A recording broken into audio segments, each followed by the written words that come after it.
Welcome to The Last Breakfast. Please enjoy the video. You start by signing in to Nordvpn with the email and password tied to your account.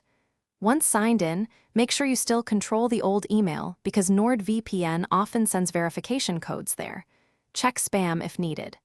Next, navigate to Account or Settings immediately. Don't click around.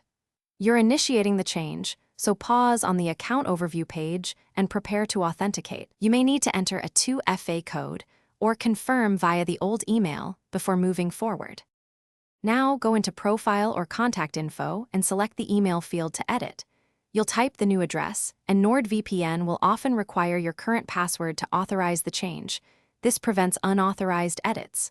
Once submitted, they send verification messages, usually a link to the new email and sometimes a notification to the old one. Click the new email verification link promptly. This confirms ownership and completes the backend update, making sure your subscription and billing remain tied to the correct content. Finish by checking the account page to verify the new email appears.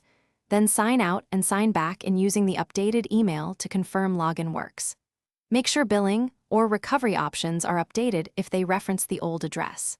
If verification doesn't arrive, resend it and check spam folders. If you can't access the old email for a required code, reset your password or contact Nordvpn support with proof of purchase. That single troubleshooting step fixes most issues quickly.